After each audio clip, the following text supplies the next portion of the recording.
중국의 한 매체에서 한국에 대해 심층 취재한 내용이 많은 비판을 받고 있습니다. 심지어 중국 정부에서 심도 깊은 조사까지 이어지면서 뒷돈을 받은 게 아닌가 하는 의문까지 제시하는데요. 도대체 한국에 관한 내용이 무엇이었을까요? 여러분의 좋아요 버튼에 힘을 얻어 비디오를 재생하겠습니다. 바로 지금 오늘의 사연 시작하겠습니다. 저는 중국 국영방송국에서 20년 넘게 뉴스 앵커로 활동하고 있는 리샹입니다. 오랫동안 뉴스를 진행하며 많은 사건을 다뤄왔지만 언제나 기본 원칙은 변하지 않았습니다. 언론은 감정을 배제하고 사실을 바탕으로 공정하게 보도해야 한다는 것. 물론 현실적으로 모든 뉴스가 완벽하게 객관적일 수는 없습니다. 특히 중국의 공영매체에서 국제 뉴스를 다루는 경우 국가적 관점을 고려해야 하는 부분이 있기 마련입니다. 하지만 그럼에도 불구하고 저는 항상 팩트를 기반으로 한 보도를 해야 한다는 신념을 가지고 있습니다.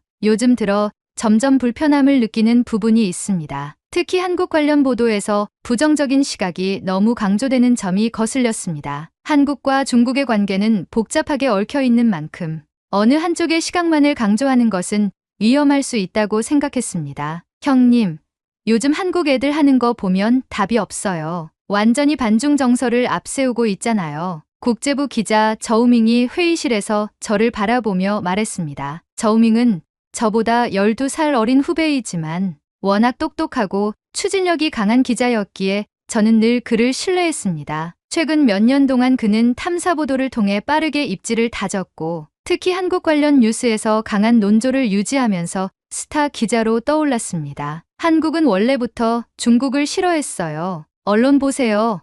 시민 반응 보세요. 겉으로는 괜찮은 척하지만 속으로는 우리를 배척하는 거 뻔하지 않습니까? 저우밍은 마치 이미 결론이 난 듯한 어조로 말했습니다. 강한 자신감이 묻어나는 말투였습니다. 사실 그동안 저도 한국 관련 보도를 진행하며 양국 간 감정이 복잡하다는 것을 알고 있었지만 그의 발언처럼 단정적으로 말할 수 있는 문제는 아니라 생각했습니다. 내가 말하는 것처럼 한국이 정말 반중 감정이 강하고 중국인을 배척하는 나라라면 그걸 직접 경험한 후에 보도하는 것이 더 신뢰도가 높지 않을까? 제 말에 회의실이 잠시 조용해졌습니다. 직접 경험한다고요? 저우밍이 의아한 표정으로 저를 바라봤습니다. 그래, 우리 둘이 직접 한국에 가서 취재해 보자는 거야. 내 말이 사실이라면 내가 그 결과를 인정하고 뉴스에서 가장 먼저 다루어 줄게. 하지만 만약 내가 잘못 알고 있었던 부분이 있다면 그 부분을 인정해야겠지. 저는 저우밍을 똑바로 바라보며 말했습니다. 회의실에 있던 기자들이 흥미로운 듯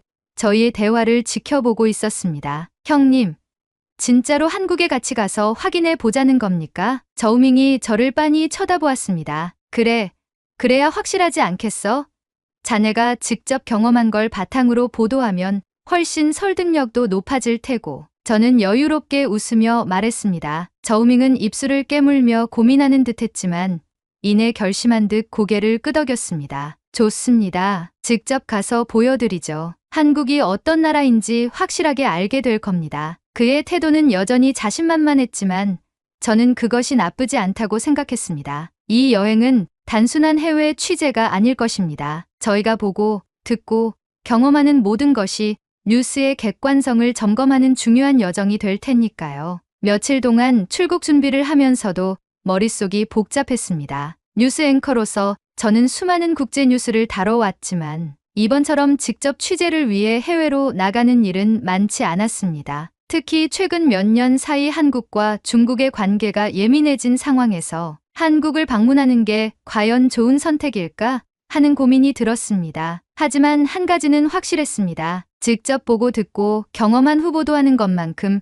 신뢰를 줄 수 있는 방법은 없다는 것. 형님, 표 예약했습니다. 수요일 아침 출발이에요. 국제부 기자 저우밍이 제자리로 와서 말했습니다. 그는 언제나 추진력이 강한 사람이었고 이번에도 빠르게 움직였습니다. 잘했네. 숙소는 어디로 잡았어? 서울 시내에 있는 호텔이요. 이동하기 편하고 주변에 필요한 시설도 다 갖춰져 있더라고요. 저우밍은 자신만만한 얼굴이었습니다. 그런데 출발하기 전에 이것 좀 보셔야 할 것 같습니다. 그가 건넨 서류를 펼쳐보니 최근 몇 년간 한국과 중국 간의 갈등이 담긴 뉴스 기사들과 SNS 반응이 정리되어 있었습니다. 형님, 요즘 분위기 보시면 아시겠지만 한국에 대한 반응이 점점 더 안 좋아지고 있어요. SNS만 봐도 댓글들이 난리잖아요. 저우밍은 화면을 넘기며 중국 내 SNS에서 퍼지고 있는 반한 감정을 보여주었습니다. 기사마다 한국을 비판하는 댓글이 가득했고 그 중에는 감정적으로 격앙된 내용도 많았습니다. 확실히 사람들이 감정이 격앙됐네. 저도 SNS 반응을 보며 조용히 말했습니다. 기자로서 저는 이런 흐름이 어떻게 만들어지는지 알고 있었습니다. 뉴스의 보도 방식, 정치적 이해관계, 역사적 요인 등이 맞물리면서 감정이 더욱 증폭될 수도 있다는 것. 그래서 제가 걱정하는 거 아닙니까? 한국에서는 우리를 반길까요? 솔직히 말해서 겉으로는 친절한 척할지 몰라도 속으로는 다를 수도 있죠. 저우밍이 말하며 고개를 저었습니다. 그건 직접 가서 확인해보면 알겠지. 미리 결론부터 내릴 필요는 없잖아. 그렇게 저희는 한국행 비행기에 몸을 실었고 인천국제공항에 도착하게 되었습니다. 저는 여권을 손에 쥐고 입국 심사대로 향했습니다. 공항 내부는 깔끔하고 체계적으로 정돈된 모습이었습니다. 출입국 심사는 예상보다 빠르게 진행되었고 절차도 복잡하지 않았습니다. 자동화된 시스템 덕분인지 대기 시간도 길지 않았고 직원들도 능숙하게 업무를 처리하고 있었습니다. 그때 한 공항 직원이 저와 저우밍에게 다가왔습니다. 필요한 도움 있으세요? 유창한 중국어였습니다. 저우밍과 저는 순간적으로 눈을 마주쳤습니다. 아, 괜찮습니다. 감사합니다. 제가 반사적으로 대답하자 직원은 가볍게 고개를 숙이며 미소를 짓고 다시 자리로 돌아갔습니다. 공항이라 그런 거겠죠. 외국인들이 많이 오니까. 저우밍이 어깨를 으쓱하며 말했습니다. 공항 내부를 걸으며 주변을 둘러보니 곳곳에 안내 표지판이 보였습니다. 모든 안내 문구는 한국어, 중국어, 영어, 일본어까지 표기되어 있어 길을 찾는데 어려움이 없었습니다. 한국 공항 시스템이 잘 갖춰졌다는 말은 들었지만 이렇게까지 체계적인지는 몰랐네. 저우밍이 주변을 둘러보며 말했습니다. 그러게, 출입국 심사도 오래 걸릴 줄 알았는데 생각보다 빨리 끝났고 공항에서의 첫인상은 예상보다 훨씬 정돈된 분위기였습니다. 하지만 공항은 어디까지나 외국인을 맞이하는 장소이니 실제 한국의 분위기가 어떨지는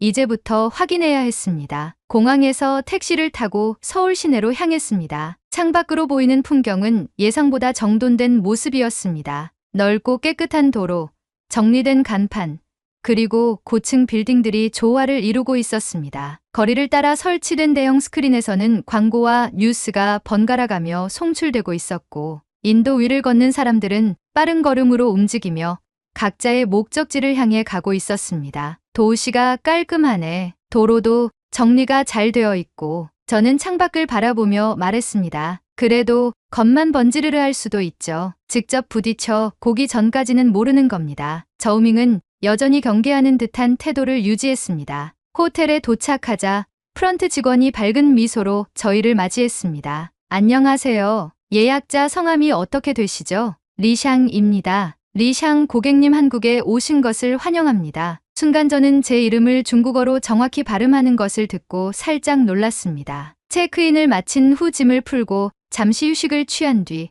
저녁을 먹기 위해 밖으로 나왔습니다. 명동의 식당을 가기 위해 지하철역을 찾던 중 스마트폰 지도가 예상과 다르게 작동하면서 방향을 잃었습니다. 지도를 보며 방향을 찾으려는 순간 한 한국인 할아버지가 먼저 다가와 말을 걸었습니다. 어디 가세요? 한국어였습니다. 저는 순간적으로 당황하며 저우밍을 바라봤습니다. 그런데 할아버지가 스마트폰을 꺼내더니 번역기를 이용해 길을 알려주려 했습니다. 저기서 우회전하면 지하철역이 나옵니다. 번역기를 통해 나온 소리를 듣고서야 우리는 이해할 수 있었습니다. 감사합니다. 저는 고개를 숙이며 인사했습니다. 저우밍 역시 어색한 듯 했지만 작은 목소리로 고맙습니다. 라고 말했습니다. 길을 안내받고 나서도 저는 계속 생각에 잠겼습니다. 낯선 외국인에게 이렇게 먼저 다가와 도움을 주다니 예상과 다르네. 그러게요. 한국 사람들이 중국인을 싫어한다고만 생각했는데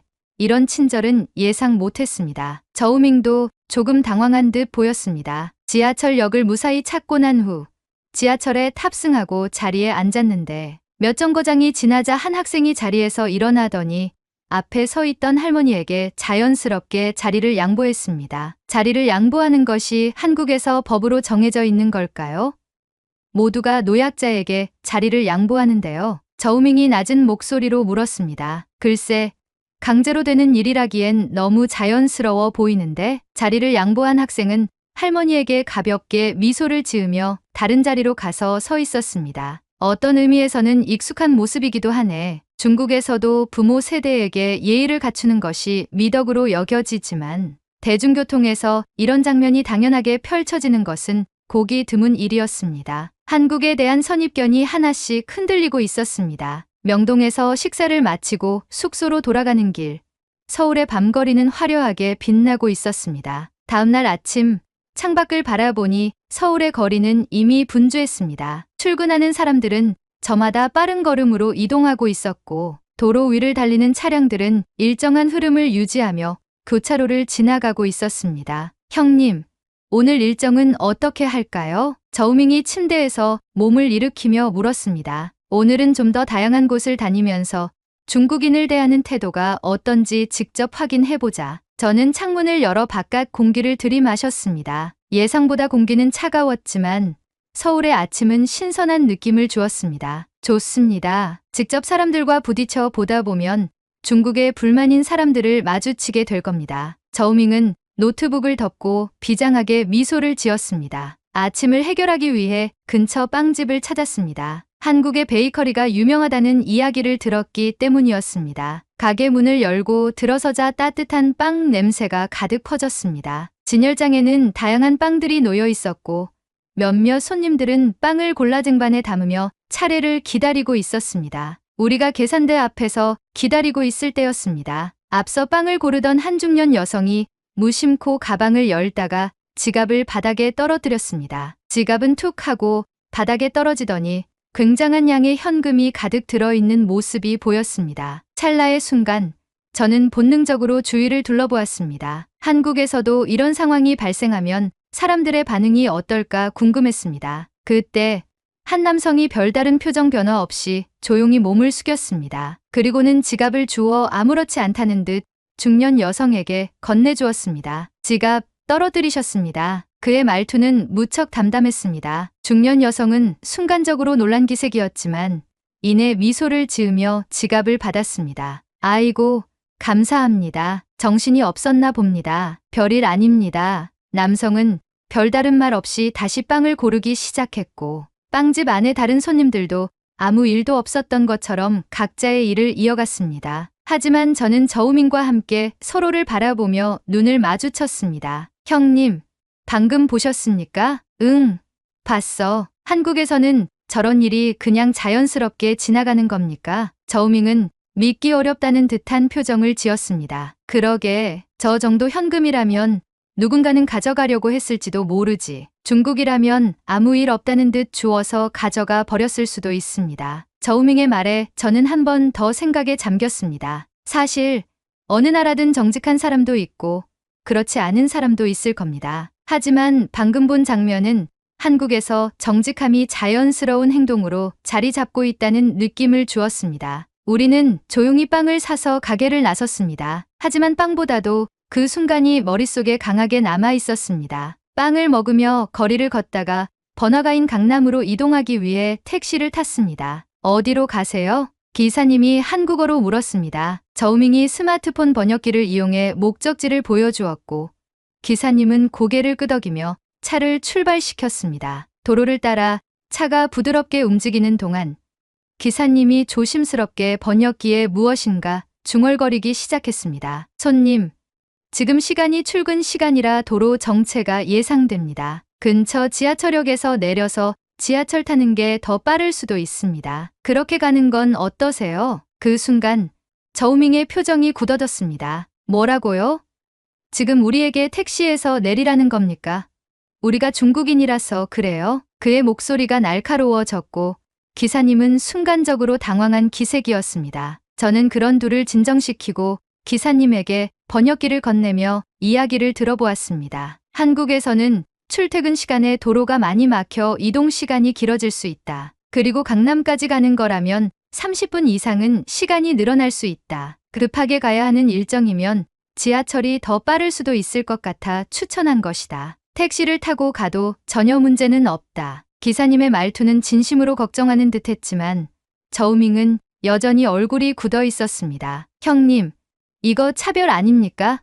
중국인이라고 일부러 내려서 가라고 하는 거 아닐까요? 그러나 기사는 평온한 얼굴로 번역기에 대고 말을 이어갔습니다. 손님, 오해하지 마세요. 더 빠른 길을 추천한 것입니다. 기사님의 표정은 억울해 보이진 않았고 오히려 젠틀한 표정을 지었습니다. 저우밍은 오해가 풀리지 않았는지 연신 씩씩댔습니다. 하지만 번역기로 자초지종을 모두 들은 후 무언가 깨달은 듯 표정을 바꾸며 가볍게 한숨을 쉬었습니다. 아, 그렇군요. 괜히 오해했습니다. 괜찮습니다. 제가 아침부터 괜히 손님들의 기분을 망쳤군요. 죄송합니다. 기사님은 미소를 지으며 다시 운전에 집중했고 저우밍은 한동안 말없이 창밖을 바라보았습니다. 택시는 다시 조용히 도로를 따라 움직이고 있었습니다. 하지만 차 안의 분위기는 묘하게 어색했습니다. 형님, 제가 너무 성급했죠? 잠시 침묵하던 저우밍이 낮은 목소리로 물었습니다. 솔직히 말하면 나도 순간 당황했어. 하지만 차별이 아니라 배려였다는 걸 깨닫고 나니 덩달아 부끄러워지네. 저는 솔직하게 답했습니다. 저우밍은 입술을 깨물며 한숨을 내쉬었습니다. 제가 괜한 오해를 한 것 같습니다. 기사님은 단순히 추천을 해주신 거였는데 제가 너무 예민하게 반응했네요. 그는 머리를 긁적이며 창밖을 바라보았습니다. 강남의 현대적인 도심을 걷다 보니 도심을 벗어나 한국인들을 더 가까이에서 보고 싶다는 생각이 들었습니다. 단순히 고층 빌딩과 세련된 거리만으로는 이 나라를 완전히 이해할 수 없었기 때문이죠. 우리 전통시장 한번 가보자. 시장이야말로 그 나라의 진짜 모습을 볼 수 있잖아. 저우밍은 제 말에 동의를 하고 함께 시장으로 이동했습니다. 시장 입구에 들어서자마자 활기찬 분위기가 온몸으로 전해졌습니다. 곳곳에서 들려오는 상인들의 목소리, 사람들 사이를 오가는 카트와 오토바이, 그리고 갓 요리된 음식에서 풍기는 구수한 냄새까지 모든 것이 생동감 넘쳤습니다. 이야,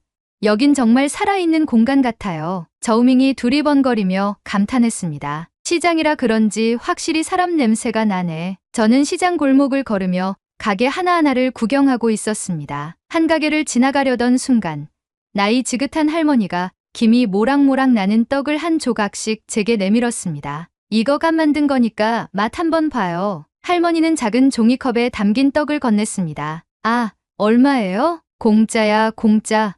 시식하라고 주는 거야. 더 줄까요? 아, 아닙니다. 잘 먹었습니다. 저우밍이 손을 저으며 말하자 할머니는 그저 웃으며 다른 손님들에게도 떡을 건넸습니다. 형님, 원래 시장에서 이렇게 그냥 음식을 주는 겁니까? 나도 좀 놀랐네. 보통 시식이라고 해도 한 입 크기로 주는데 여긴 제대로 한 조각씩 주네. 하지만 그것은 시작에 불과했습니다. 튀김을 파는 가게에서도 상인은 방금 튀긴 따끈한 튀김을 손님들에게 건네며 맛 한번 보고 가세요 라고 외쳤고 건어물을 파는 상인은 손님들이 망설이는 모습을 보이면 직접 먹어보고 결정하세요 라며 작은 봉지에 견본을 담아 주었습니다. 형님, 이거 참 신기하네요. 이러면 돈 안 벌리는 거 아닙니까? 저우밍이 여전히 낯설다는 듯 말했습니다. 한국에서의 정이라는 개념이 단순한 친절을 넘어서고 있다는 느낌이 들었습니다. 우리는 시장을 계속 둘러보며 다양한 음식을 접했습니다. 그러다 자연스럽게 한 국밥집 앞에 멈춰 섰습니다. 형님,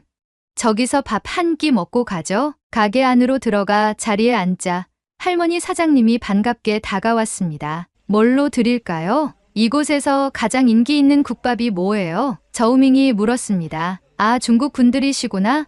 순댓국 많이 드시는데 중국 분들은 낯설 수도 있어요. 아, 괜찮습니다. 현지 음식 경험해보고 싶어요. 그래요?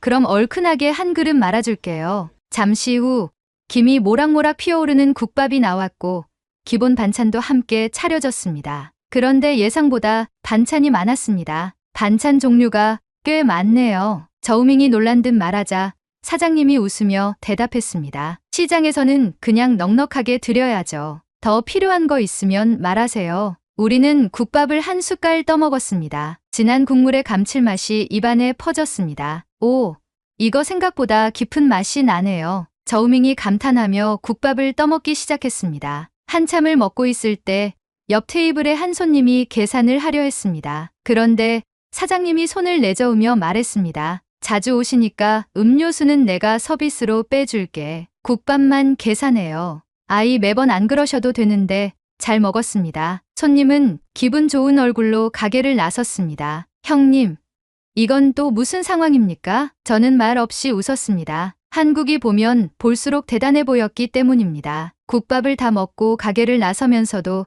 저우밍은 계속 고개를 갸웃거렸습니다. 한국 사람들은 참 신기하네요. 우리는 서비스 받으면 뭔가 더 사야 할 것 같은데 여기는 그냥 주는 느낌입니다. 나도 같은 생각이야. 정이 깊은 문화라는 게 단순한 친절 이상의 의미가 있는 것 같아. 우리는 전통시장을 떠나면서도 계속 한국의 따뜻한 인심에 대해 곱씹었습니다. 이곳에서는 단순한 거래가 아니라 사람과 사람 사이의 온기가 오가는 느낌이었습니다. 숙소로 돌아오는 길, 저우밍이 조용히 한숨을 쉬었습니다. 형님, 오늘 하루도 참 놀라웠네요. 어떤 점에서? 그냥 우리가 생각했던 것보다 한국이 훨씬 따뜻한 곳이라는 게요. 물론 아직 모든 걸 경험한 건 아니지만 최소한 한국 사람들이 기본적으로 남을 대하는 태도가 참 다르다는 건 확실한 것 같습니다. 저는 창밖을 바라보며 그의 말을 곱씹었습니다.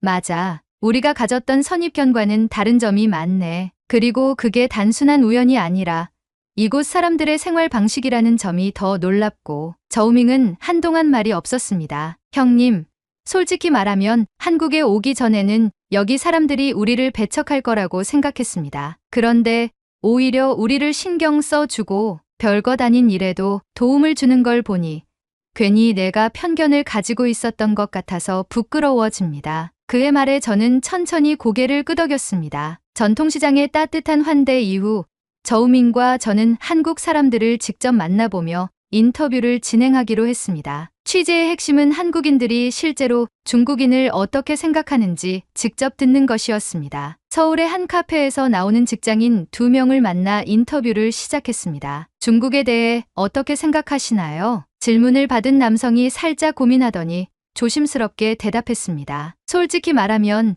예전에는 중국에 대해 부정적인 인식이 별로 없었어요. 그런데 최근 몇 년 동안 일부 중국 관광객들이 법을 지키지 않거나 위생 문제를 일으키는 걸 보면서 반감이 생긴 것도 사실이에요. 그럼 중국인들을 싫어하시는 건가요? 저우밍이 조심스럽게 물었습니다. 아니요, 그건 아니에요. 모든 중국인이 그런 것도 아니잖아요. 한국에도 예의 없는 사람들이 있는 것처럼 중국도 그런 사람들이 있는 거겠죠. 그런데 뉴스나 인터넷에서는 극단적인 모습만 강조하다 보니 서로에 대한 오해가 쌓이는 것 같아요. 또 다른 인터뷰 대상은 한 중년의 한국인 상인이었습니다. 중국인 손님들도 많이 오시죠? 네.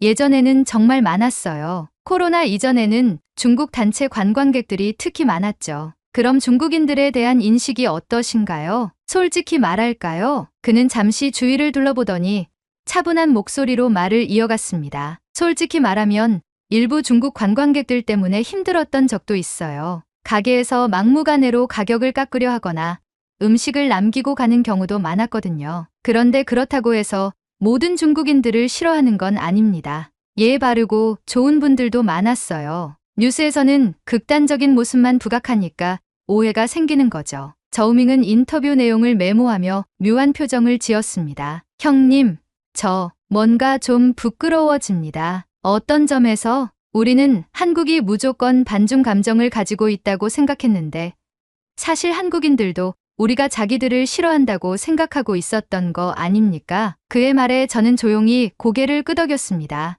맞아. 결국 서로 오해하고 있었던 거지. 저우밍은 한숨을 쉬며 메모장을 덮었습니다. 형님, 저희가 들은 말들 그대로 보도해야겠죠? 당연하지. 기자라면 우리가 경험한 걸 그대로 전해야 해. 하지만 이걸 보도하면 반발이 있을 겁니다. 그래도 우리가 본 진실이야. 저우밍은 깊은 생각에 잠긴 듯 했지만 곧 결심한 듯 고개를 끄덕였습니다. 한국에서의 취재를 마친 뒤 우리는 중국으로 돌아왔습니다. 그리고 얼마 지나지 않아 제가 맡은 생방송 뉴스에서 한국 취재에 대한 질문을 받았습니다. 저우민 기자, 한국에서 직접 보고 들은 것들을 소개해 주시죠. 제가 질문하자 저우밍은 준비한 원고를 보다가 이내 결심한 듯 고개를 들고 말했습니다. 우리가 흔히 듣는 한국은 중국인을 싫어한다는 말은 사실이 아니었습니다. 방송국 스튜디오는 순간 정적에 휩싸였습니다. 한국인들은 법을 지키지 않는 일부 중국인들에 대한 반감을 가질 수는 있지만 전체 중국인을 싫어하는 것은 아니었습니다. 오히려 우리가 한국을 오해하고 있었던 것 같습니다. 그 말은 그동안의 보도가 과장되었다는 뜻인가요? 저는 조심스럽게 되물었습니다. 네, 저는 직접 한국을 경험하고 나서야 알았습니다. 한국 사람들은 우리가 생각했던 것과 달랐습니다. 그들은 친절했고 배려심이 깊었으며 중국인들에 대한 일방적인 적대감을 가지고 있지는 않았습니다. 순식간에 저우민과 리샹의 방송 내용이 퍼져나갔고 예상치 못한 반응들이 쏟아졌습니다. 중국 SNS와 온라인 커뮤니티에서는 즉각 반응이 터져 나왔습니다. 저우밍이 갑자기 친한파가 됐다? 이게 무슨 소리야? 우리가 듣던 거랑 완전 다르잖아. 한국이 우리를 싫어하지 않는다고? 그럼 지금까지 본 뉴스들은 뭐였지? 저우밍이 스마트폰을 들여다보며 말했습니다. 형님, 반응이 심상치 않은데요. 그렇겠지. 하지만 우린 기자야. 우리가 본 걸 있는 그대로 전한 거고 그게 진실이라면 그걸 두려워할 이유는 없어. 형님도 아시잖아요. 이런 보도를 하면 우리한테 어떤 일이 벌어질지. 우리가 해야 할 일이야. 너처럼 한국을 부정적으로 보던 사람이 직접 경험하고 바뀌었으니까. 저우밍은 깊은 숨을 내쉬었습니다. 맞아요. 적어도 저는 제가 본 걸 그대로 전하고 싶습니다. 그게 기자로서 해야 할 일이겠죠. 하지만 방송 이후 중국 정부와 일부 언론에서는 저우밍의 발언에 대한 강한 반발이 있었습니다. 한국을 미화하려는 의도가 있는 게 아니냐? 객관성을 잃은 보도다. 심지어 중국 정부에서는 저우밍과 저를 대상으로 한 청문회까지 진행되었습니다. 그러던 와중 한국에서의 경험을 공유하는 사람들도 하나둘씩 나타나기 시작했습니다. 나도 한국에 가봤는데 생각보다 사람들이 친절하더라. 저우밍 기자가 맞는 말 하는 것 같아. 한국이 우리를 싫어한다는 건 과장이 많았어. SNS에는 저우밍의 보도를 지지하는 댓글도 빠르게 늘어나고 있었습니다. 앞으로 제 방송 인생이 어떻게 될지 짐작할 순 없습니다. 하지만 한 가지 확실한 건 있습니다. 진실은 경험을 통해서만 알 수 있다는 사실을 우리는 이번 취재를 통해 깨닫게 되었습니다. 오늘의 사연은 여기까지입니다. 중국에서 이런 반응들이 나온다는 게 믿기질 않는데요. 여러분이 생각하는 중국의 첫인상은 어떤지 댓글로 남겨 감동 비디오의 마지막을 장식해주세요. 오늘의 비디오가 공감이 되신다면 구독, 좋아요 한 번씩 부탁드리겠습니다. 그리고 여러분의 댓글은 제게 큰 힘이 됩니다. 다음엔 더 흥미로운 사연으로 여러분을 찾아뵙겠습니다. 시청해주셔서 감사합니다.